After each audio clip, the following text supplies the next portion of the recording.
मित्रांनो, असा अनुभव तुम्हाला कधी आलाय का की एखाद्या कामात सतत अडथळे येत आहेत किंवा एखादं काम अगदी होत येतं आणि अडतं. इतकंच नाही तर हातातोंडाशी आलेला घास निघून जातो. मग तुमचं ते काम पैशासंबंधी असू द्या, विवाहासंबंधी असू द्या, नोकरी व्यवसायासंबंधी असू द्या किंवा आणखीन कुठल्याही गोष्टीसंबंधी, पण सतत कामात अडथळे येत आहेत किंवा तुमची इच्छा पूर्ण होण्यामध्ये सतत अडथळे येतात, असा अनुभव जर तुम्हाला येत असेल तर ज्योतिषशास्त्रानुसार कामात अडथळे येणं हे शनिदोषाशी संबंधित मानलं जातं.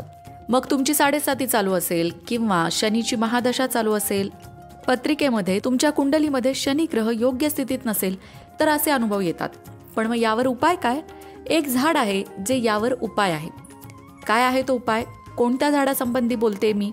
चला जाणून घेऊया. पण त्याआधी चॅनलला सबस्क्राईब करा आणि आमच्या फेसबुक पेजलाही फॉलो करा. मंडळी, आपण या व्हिडिओमध्ये बोलणार आहोत शमीच्या झाडाविषयी. कारण शमीचं हे झाड शनिग्रहाशी संबंधित मानलं जातं. शनिग्रहाला प्रसन्न करून घेण्यासाठी शमीच्या झाडाची पूजा केली जाते. शनी दोष असेल, 7.5 असेल किंवा शनी कुंडलीमध्ये योग्य स्थितीमध्ये योग्य स्थानामध्ये नसेल तर शमीची पूजा करायला ज्योतिषशास्त्रामध्ये सांगितलं जातं. असं हे शमीचं झाड तुम्ही तुमच्या घराच्या कुंडीत सुद्धा लावू शकता. कारण हे शमीचं झाड फक्त शनिदोष दूर करतं असं नाही, तर शमीच्या झाडामुळे तुमची प्रगती होते, घरात पैसा येतो, टिकतो सुद्धा. शनिदोषांवर उपाय म्हणून शमीपत्र शनिदेवांना अर्पण करायला तर सांगितलंच जातं किंवा शमीच्या मुळाची पूजा करून ते अंगावर धारण करायलाही सांगितलं जातं. पण त्याचबरोबर अमावस्येला किंवा विजयादशमीला शमीच्या झाडाचं पूजन केलं तर व्यवसाय, नोकरी, आर्थिक स्थिती या गोष्टींमध्ये सुधारणा आणि प्रगती व्हायला सुद्धा मदत होते. शनिग्रह फक्त कुंडलीतल्या शनी महाराजांचीच प्रसन्नता मिळवून देतो असं नाही, तर जन्मकुंडलीत शनी, राहू, केतू हे प्रतिकूल स्थितीत असतील तर शमीच्या झाडाखाली दिवा लावणं, शमीच्या झाडाला पाणी अर्पण करणं हा ग्रह शांतीसाठी प्रभावी उपाय ठरतो. बरं, आता महत्त्वाचा प्रश्न, या सगळ्याला आधार काय? तर पद्मपुराण, स्कंदपुराणामध्ये शमी वृक्षाला पवित्र वृक्ष मानून त्याखाली पूजा, जप, ध्यान करण्याचं महत्त्व सांगितलेलं आहे. भगवान शिव आणि शनिदेव या दोघांनाही शमी वृक्ष अत्यंत प्रिय आहे. शनिवारी शमीची पूजा करून शमीपत्री शनिदेवांना अर्पण केल्यास 7.5चे परिणाम सुद्धा कमी होतात असं म्हटलं जातं. शमी वृक्षाला विजयाचं झाड, शनिप्रिय वृक्ष तसंच सुरक्षा कवच असंही म्हटलं जातं.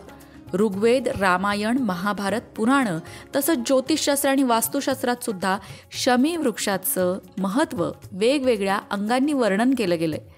शमीच्या झाडाला सुरक्षा कवच असं का म्हटलं जातं? कारण शमीचं झाड आसपासची नकारात्मक ऊर्जा शोषून घेऊन वातावरण सकारात्मक करतं. प्राचीन काळी योद्धे युद्धाला जाण्यापूर्वी शमीच्या झाडाची पूजा करत आणि ती पानं अंगावर धारण करून मग बाहेर पडत असत. हे संरक्षण कवच मानलं जात असे आणि विजयाचं प्रतीक मानलं जात असे.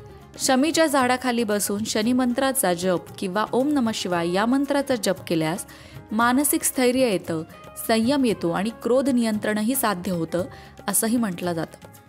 आता शमीचं हे झाड जर तुम्हाला तुमच्या घरी, तुमच्या गॅलरीमध्ये, गच्चीवर, अंगणात, कुंडीमध्ये लावायचं असेल तर ते तुम्ही कुठल्या दिशेला लावायला हवं?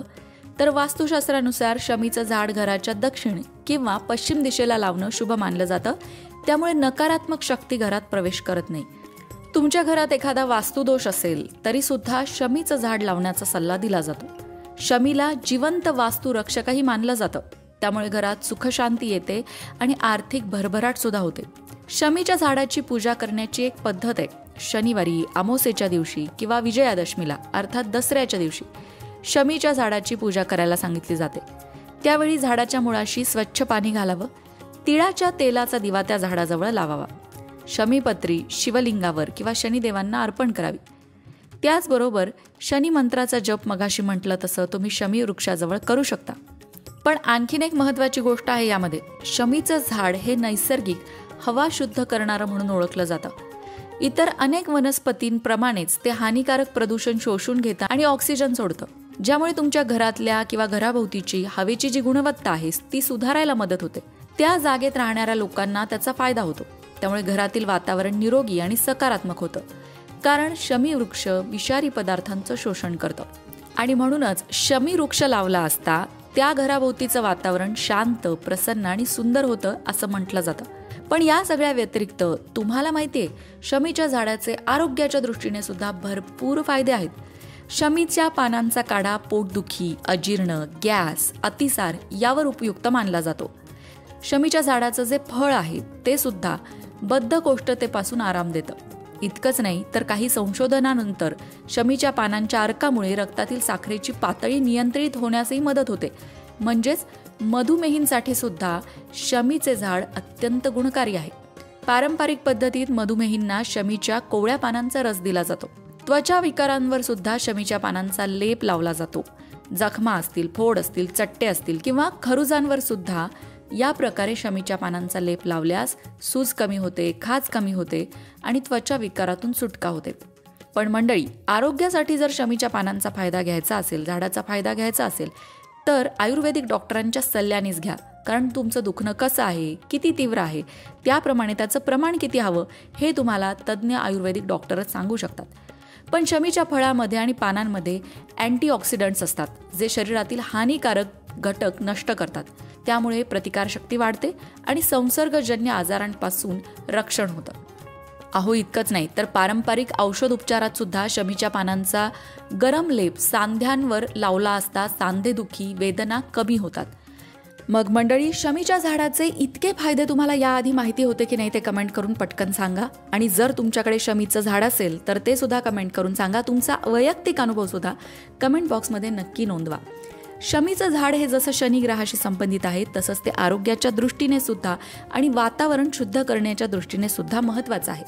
जर तुम्हाला शनी दोष असेल, शनीची 7.5 असेल, शनी महादशा असेल तर तुम्ही शमीचं एखादं छोटंसं रोप घरी आणून तुमच्या कुंडीमध्ये अवश्य लावा. इतकंच नाही, जर तुमचं अडलेलं काम असेल एखादं, खूप प्रयत्न करूनही ते काम पूर्ण होत नाही असं वाटत असेल तरी सुद्धा तुम्ही शमीचं छोटंसं रोप आणून तुमच्या गॅलरीत, गच्चीवर, कुंडीमध्ये, अंगणामध्ये कुठेतरी लावा आणि त्या झाडाची दर अमावास्येला आणि दर शनिवारी पूजा नक्की करा. तिळाच्या तेलाचा दिवा त्या झाडाजवळ नक्की लावा. निश्चितच ज्योतिषशास्त्रानुसार तुम्हाला तुमच्या कामातले अडथळे दूर होत आहेत असा अनुभव येईल. मंडळी, वास्तुशास्त्र, ज्योतिषशास्त्र, अंकशास्त्र यासारख्या विषयांवर तुमच्या मनात काही शंका असतील तर त्या कमेंट बॉक्समध्ये नक्की विचारा. तुमच्या प्रश्नांची उत्तरं घेऊन येण्याचा प्रयत्न आम्ही नक्कीच करू. त्याचबरोबर आणखीन कोणत्या विषयांवरचे व्हिडिओ तुम्हाला ऐकायला आवडतील ते सुद्धा कमेंट करून सांगा. म्हणजे तुम्हाला हव्या असणाऱ्या विषयांवर सुद्धा व्हिडिओ घेऊन आम्ही येऊ. ज्योतिषशास्त्र, अंकशास्त्र, वास्तुशास्त्र यांसारख्या विषयांवरचं योग्य मार्गदर्शन तुमच्यापर्यंत पोहोचवण्याचा आमचा हा प्रयत्न आहे. तेव्हा तुमच्या शंका कमेंट बॉक्समध्ये नक्की विचारा. अशाच प्रकारच्या माहितीपूर्ण व्हिडिओंसाठी लोकमत भक्ती चॅनलला सबस्क्राईब करा आणि बेल आयकॉनवर सुद्धा क्लिक करा. म्हणजे आमच्या नवनवीन व्हिडिओचं नोटिफिकेशन तुम्हाला मिळत राहील. तसंच योग्य आध्यात्मिक मार्गदर्शनासाठी लोकमत भक्तीच्या फेसबुक पेजला फॉलो करायला विसरू नका.